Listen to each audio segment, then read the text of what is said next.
झूठा नंबर 1 जो बोलिए, जिस तरह से बीवी नंबर 1 होता फिल्मों में, कुली नंबर 1 होता फिल्मों में, इस तरह से झूठी नंबर 1 पार्टी बोलिए बीजेपी। ये बहुत बड़ी बड़ी बातें, सिर्फ जुमलाबाज जो है, सिर्फ जुमला की सरकार है। ये बहुत लोगों को कहा कि 2 करोड़ प्रतिवर्ष रोजगार देंगे। कोई बताइए, कोई भी आज तक भारत का कोई भी वर्ग बोल दे कि हमें नौकरी मिला है। आज बोले जब 15 लाख रुपया मिलेगा हर भारतीय के अकाउंट में, किसी का आया है क्या? आज बोला कि वहाँ काला धन वापस आ जाएगा, किसी का आया है क्या? काला धन वापस आया? पेट्रोल आधी कर देंगे। हम तो साधु बाबा को बहुत मतलब जो है उनको खोज रहे हैं कि उन्होंने बहुत बड़ी बड़ी बातें की थे, रामदेव बाबा। मतलब इस तरह से कि आप ऐसे लोगों को सरकार बनाइए, भारतीय जनता पार्टी की सरकार बनाइए कि हम वादा करते हैं आप लोगों से 35 रुपये लीटर कर देंगे। हम उनको तो शिद्दत से खोज रहे हैं कि वो कहाँ है। अरे जनता के बीच में आके बेचिए, 35 रुपये कहाँ, अभी 100 से पार, मतलब 160 रुपये 8 रुपये पेट्रोल हो रहा है, तो कहाँ है? ये सब जुमलेबाज है, नाटक है ये। नमस्कार, मैं अशफाक, आप देख रहे हैं हालात बंगाल न्यूज टैग इंडिया। इस वक्त पूरे देश की निगाह है महाराष्ट्र में। महाराष्ट्र में पिछले कई दिनों से जो हालात है, महाराष्ट्र का जो महानाटक आप लोग देख रहे हैं, एकनाथ शिंदे जो अपने विधायकों को लेकर पहले गए सूरत, इस वक्त वो गुवाहाटी में है। उसको लेकर पूरे देश में जो निगाहें जो टिकी हुई है कि क्या उद्धव ठाकरे की सरकार बने रहेगी या फिर गिरती है, इसको लेकर पश्चिम बंगाल के भाजपा के नेता शुभेंदु अधिकारी ने बहुत ही अहम बयान दिया है। शुभेंदु अधिकारी का कहना है कि जो हालात है महाराष्ट्र में, उसके बाद इसी तरह के हालात होंगे झारखंड, फिर उसके बाद राजस्थान और उसके बाद पश्चिम बंगाल का नंबर आएगा। यानी कि शुभेंदु अधिकारी ने ये इशारा दे दिया है कि 2024 से पहले पश्चिम बंगाल में भी कोई ना कोई एकनाथ शिंदे को खड़ा कर दिया जाएगा। आखिर कौन होगा टीएमसी का एकनाथ शिंदे, इस पर ज्यादा चर्चा के लिए मेरे साथ है पश्चिम बंगाल टीएमसी माइनॉरिटी सेल के जनरल सेक्रेटरी एहतिशामुल हक साहब। एहतिशाम साहब, कौन होगा टीएमसी का एकनाथ शिंदे? देखिए, सबसे पहले भारत का ये जो अभी सिनेरियो जो महाराष्ट्र का चल रहा है, ये भारतीय जनता पार्टी तोड़ मरोड़ के जो राजनीति करती है। अटल बिहारी वाजपेयी जी का कहना था, इनके नेता जो हमारे यहाँ 5 साल वो प्रधानमंत्री तकरीबन 18 पार्टियों को गठबंधन लेकर के उन्होंने चलाए। उन्होंने कहा, बारिश उनसे जब मीडिया ने सवाल किया तो उन्होंने कहा कि मैं ऐसे तोड़ मरोड़ की राजनीति को और ऐसी सत्ता बनाने के कोशिश को मैं चिमटे से भी हाथ लगाना नहीं पसंद करता हूं।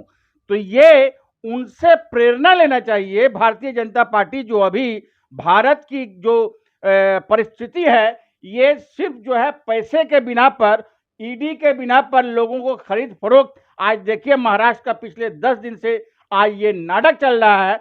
और ये जो वहाँ की जो परिस्थिति थी, तो भारतीय जनता पार्टी ने कहा कि ये उन लोगों का जो है ये अंदरूनी मामला है, हमें इससे कोई लेना देना और हमें कुछ मालूमात नहीं है। लेकिन आपको जान के हैरानी होगी कि कल जो है शुभेंदु अधिकारी जो जिंदगी भर हम लोगों का पैर का धोवन, हमारी नेत्री ममता बनर्जी का पैर का धोवन पी करके पला बड़ा, और वो जा करके कल कूच बिहार में वो बोल रहे हैं कि अभी जो है महाराष्ट्र है, आने वाले दिन में झारखंड की यह दशा होगा और राजस्थान होते हुए 2024 में ये समझ लिए बंगाल की सत्ता को ये गिरा देंगे। तो मैं बोलना चाहता हूं आपको चैनल न्यूज टैग और हालात बंगाल के माध्यम से कि शुभेंदु अधिकारी को 10 बार जन्म लेना होगा, 10 बार, तो भी ममता बनर्जी की सरकार को गिराने के लिए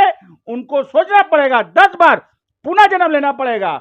जब तक मैं हालात बंगाल के चैनल के माध्यम से बोलना चाहता हूं, जिस तरह से बिहार में MY का समीकरण जो कहा जाता था मुस्लिम यादव का, तो मैं यहां एक बात बोलना चाहता हूं कि जो हमारे जो यहां मेजॉरिटी है और माइनॉरिटी है, ये समीकरण जो बना हुआ रहेगा, मेजॉरिटी दादा और भाई का, दीदी और बहन का, ये जब तक हम लोगों का समीकरण रहेगा, बंगाल में कोई भी माय का लाल पैदा नहीं होगा को जो ममता बनर्जी की सरकार को गिरा सकती है। ये मैं आपके ऑन कैमरा बोलना चाहता हूं।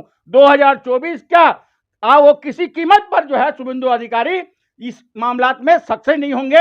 और भारतीय जनता पार्टी जो है, आप लोग सब अवगत हैं, आप लोग को सबको मालूम है कि वो सिर्फ जो है रुपया से समझ लिए नेताओं को खरीदते हैं। जनता ने मैंडेट जो है किसी और को दिया है। आप इस तरह की राजनीति, ये बहुत ही मतलब इस तरह की राजनीति समझ लिए लोगों को, यहाँ के भारतीय जनता पार्टी का कोई भी मोरल उनका नहीं है, कोई भी स्तर नहीं है। वो किसी भी मतलब देखिए मध्य प्रदेश में उसी तरह से उन्होंने सरकार बनाए, आज जो महाराष्ट्र में जो ये है।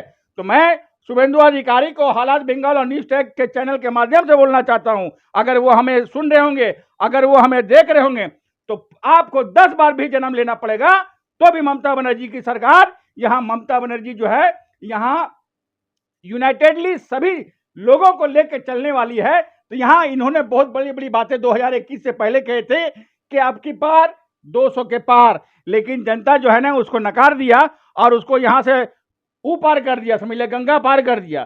तो यहाँ किसी भी कीमत पर बंगाल की राजनीति में भारतीय जनता पार्टी को 10 मर्तबा सोचना होगा कि यहाँ हम काबिज हो सके। इसलिए उनकी ख्वाब जो है एक रेत में घर बनाने जैसा है भारतीय जनता पार्टी का। जिस तरह से रेत में घर बनता है और कुछ ही देर के बाद ढह जाता है, वो दिन में जिस तरह से ख्वाब देखता है, दिन में जिस तरह से कैंडी जला करके उजाला, ये उस तरह की उन लोगों की ख्वाब है। ये ख्वाब जो है चकनाचूर हो जाएगी। और शीशे के घरों में रहने वाले दूसरों के घर में पत्थर नहीं मारा करते।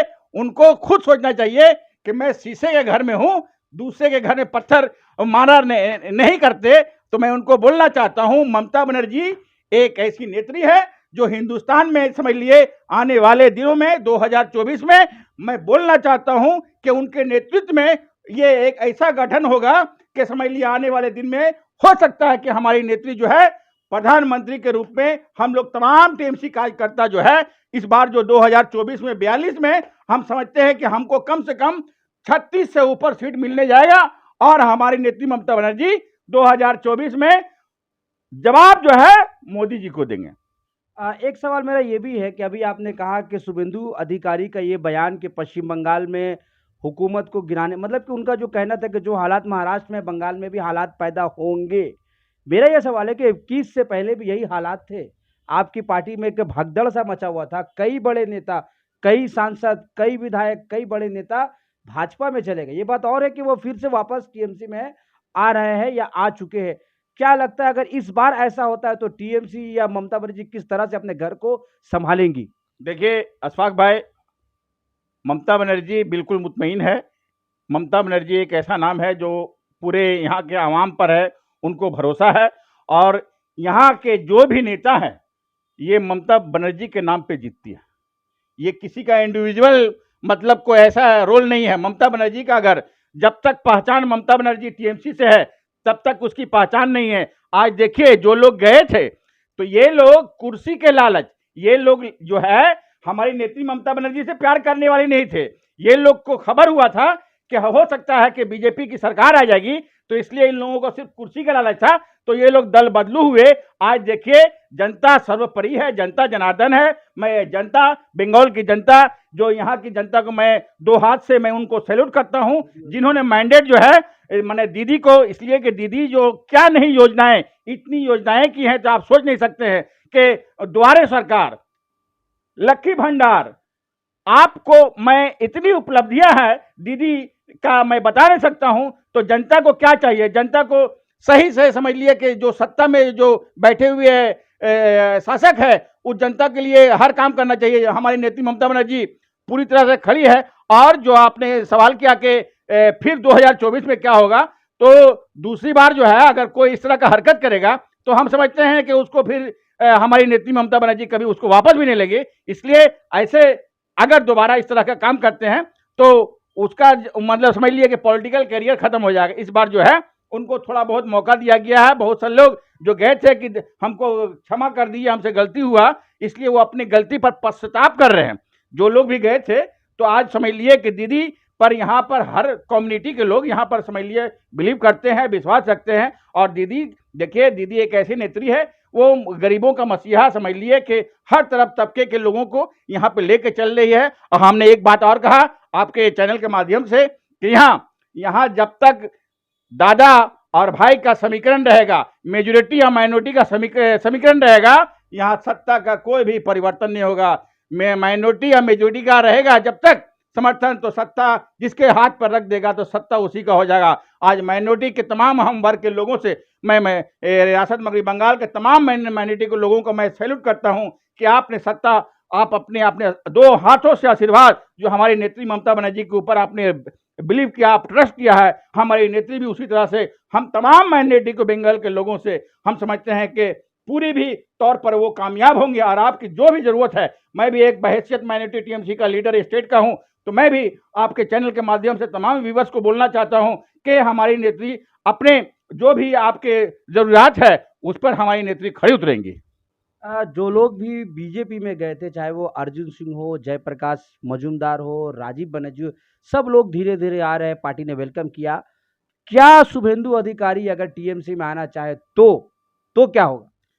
देखिए, वो तो समझ लिए उनके लिए तो दरवाजा बिल्कुल बंद रहेगा, इसलिए कि सबसे बड़ा अगर गद्दार अगर कहा जाए तो आज के डेट में आज सीबीआई, ईडी सारे लोगों पर, हमारे नेताओं के ऊपर में लगाया गया, लेकिन शुभेंदु अधिकारी को इस तरह से मतलब गोया कि जिस तरह से वॉशिंग मशीन में डाल कर या उसको 2 राउंड जो घुमा देता है तो उस तरह से वाइट फ्रेश हो जाता है। तो ये शुभेंदु अधिकारी को हम तो आपके चैनल के माध्यम से कहेंगे कि उनको अरेस्ट करना चाहिए, और मैं ये मुतालबा करूंगा आपके चैनल के तमाम माध्यम से कि शुभेंदु अधिकारी को तो खैर किसी कीमत पर मतलब हमारे यहाँ दरवाजा उनके लिए बंद हो चुका है। उनके लिए दरवाजा हम नहीं समझते हैं कि आने वाले दिनों में उनको मतलब हम लोगों के नेत्री जो है एक्सेप्ट करे, इसलिए कि देखिए मर्यादा, कोई भी आदमी ऐसा गलती ना करे जो दोबारा निगाह मिलाने में आदमी को शर्म आए। लेकिन इन लोग जो है मतलब किसी भी हद तक भारतीय जनता पार्टी क्या एक झूठी पार्टी है, ये मतलब जुमलेबाज पार्टी है, ये ऐसा पार्टी है कि मतलब हम बता नहीं सकते हैं। झूठा नंबर 1 जो बोलिए, जिस तरह से बीवी नंबर 1 होता फिल्मों में, कुली नंबर 1 होता है फिल्मों में, इस तरह से झूठी नंबर 1 पार्टी बोलिए बीजेपी। ये बहुत बड़ी बड़ी बातें, सिर्फ जुमलाबाज जो है, सिर्फ जुमला की सरकार है। ये बहुत लोगों को कहा कि 2 करोड़ प्रतिवर्ष रोजगार देंगे। कोई बताइए, कोई भी आज तक भारत का कोई भी वर्ग बोल दे कि हमें नौकरी मिला है। आज बोले जब 15 लाख रुपया मिलेगा हर भारतीय के अकाउंट में, किसी का आया है क्या? आज बोला कि वहां काला धन वापस आ जाएगा, किसी का आया है क्या? काला धन वापस आया? पेट्रोल आधी कर देंगे। हम तो साधु बाबा को बहुत मतलब जो है उनको खोज रहे हैं कि उन्होंने बहुत बड़ी बड़ी बातें की थे, रामदेव बाबा। मतलब इस तरह से कि आप ऐसे लोगों की सरकार बनाइए, भारतीय जनता पार्टी की सरकार बनाइए कि हम वादा करते हैं आप लोगों से कि 35 रुपये लीटर कर देंगे। हम उनको तो शिद्दत से खोज रहे हैं कि वो कहाँ है। अरे जनता के बीच में आके बेचिए, 35 रुपये कहाँ, अभी 100 से पार मतलब 107 रुपये 8 रुपये पेट्रोल हो रहा है, तो कहाँ है? ये सब जुमलेबाज है, नाटक है। ये सिर्फ जनता को बेवकूफ बनाने वाली सरकार है। जनता समझ लिए जान गए हैं कि इससे कुछ होगा नहीं, सिर्फ पब्लिक को बेवकूफ बना रहा। और जो है ये कॉर्पोरेट लोगों की मतलब लिमिटेड लोगों की सरकार है। ये गरीबों की पैसा जो है निकाल करके और ये अमीर को अमीर बना दे रहे हैं। ये जो है अडानी अंबानी समझ लिए, इस तरह की ये पार्टी है। और मतलब देश के हालात जो है, ये कटोरा समझ रहे ना, बर्तन लोगों के ऊपर आने वाले दिनों में कटोरा लेना पड़ेगा, कटोरा। ये परिस्थिति हो जाएगा। बहुत ही अफसोस की बात है कि इतना बड़ा मेरा देश, भारत देश, इतना महान देश, लेकिन ऐसे लोगों के हाथ में सत्ता आ गया है कि यहाँ के जनता के हाथों में कटोरा। बोलिए, इतना मॉडर्नाइज जमाना में मोदी जी बोलते हैं कि बत्ती बंद कर दो, कोरोना खत्म हो जाएगा, घंटी बजाओ, थाली बजाओ। ये कौन सा भाई मतलब ये है लॉजिक है? ये कोई लॉजिक है डेवलपमेंट होने का? अरे हाँ भाई, साइंस तरक्की इतना किया है, इतना मॉडर्नाइज जमाना हो गया और अभी बोलते हैं कि वो घंटी बजाओ, थाली बजाओ, ताली बजाओ, इस तरह की। देखिए ये क्या है? ये मूर्ख की पहचान है। ये समझ लिए, देश को समझ लिए। आरएसएस के जो मोहन भागवत भी इस तरह से अभी अग्निपथ वाला जो वाकया हुआ, ये भी बहुत दुर्भाग्य की बात है कि 4 साल के बाद में उसको रिटायरमेंट कर देगा और उसके बाद में वो जो है यहाँ उनको बोले कि झाड़ू लगाएंगे, कोई प्यून का काम करे भारतीय जनता पार्टी के दफ्तरों में। तो बोलिए, हमारे सेना, इतनी बड़ी सेना जो हम लोग यहाँ पर आराम से चैन की सांस ले रहे हैं, ये सेना के बदौलत। और सेना के साथ में ये भारतीय जनता पार्टी का ये रवैया है। तो ऐसे सरकार को लानत है। हम जनता को बोलेंगे हालात बंगाल और न्यूज टैग के माध्यम से कि इनको इस तरह से खींच के फेंकिए, पूरे भारत वर्ष के संपूर्ण राज्यों से, हर जगह से मतलब इसको उठा के फेंकिए और एक ऐसा सरकार लाइए जो जनता के लिए काम करे, आवाम के लिए काम करे और हमारे देश में, हमारे राज्य में खुशहाली हो। ये जुमलाबाज सरकार को किसी भी कीमत पर हम तमाम जनता को बोलना चाहते हैं, ये जुमलेबाज सरकार है, इससे जितना दूर रहिएगा उतना बेहतर रहेगा। इसलिए कि ये जो है इंसान जो है हमारे मानवता के लिए जो है ये शर्मसार है। मेरा देश जो है बहुत ही पीछे ये गुलाम के तरफ बढ़ रहा है। जो परिस्थिति है बहुत ही अफसोस की बात है। भारतीय जनता पार्टी मुक्त भारत, मुक्त हर राज्य बनना चाहिए। इसलिए इनको जनता के लिए कोई भी फिक्र नहीं है, इनको सिर्फ अपने लिए फिक्र है और अपने दोस्तों के लिए फिक्र है। बस भाई यही बात कहूंगा कि हमारा भारत देश बहुत महान है। हम जनता, आप लोग जनार्दन है, आप लोग जो है देश जो है आप ही लोगों के हाथ में है। यहाँ 65% हमारा देश का नौजवान है। हम देश के नौजवान से भी अपील करेंगे कि भारतीय जनता पार्टी मुक्त भारत बनना चाहिए। नहीं तो क्या होगा आने वाले दिनों में, और ही बद से बदतर समझ लिए। कटोरा का तो पोजीशन आ ही गया, 1000 से ऊपर में सिलेंडर का दाम हो गया। घर की हालत तो समझ लिए कि कोई 3 टाइम खा रहा, कोई 2 टाइम खा रहा, ये परिस्थिति है। आने वाले दिन में हमको जो परिस्थिति लग रहा है कि 1 टाइम भी हमारे देश के लोगों को खाना मिलना मुश्किल हो जाएगा, जब तक ये सरकार ये जो अभी बहुत बड़े बड़े दावे कर रहे हैं। हम ऐसी सरकार को समझ लिए बहुत कंडेम करते हैं, जो किसी का नहीं, जो गरीब का नहीं है, जो किसान का नहीं है, जो मजदूर का नहीं है, वो किसी का ही नहीं, वो सिर्फ बड़े लोगों, कॉर्पोरेट लोगों की है। तो ऐसी सरकार को मैं बहुत नकारता हूं और ऐसी सरकार को मतलब हमारे देश के लिए समझ लिए बहुत ही हानिकारक है। मोदी एक ऐसे 15वें प्रधानमंत्री के तौर पर देश के लिए हानिकारक साबित हो रहे हैं।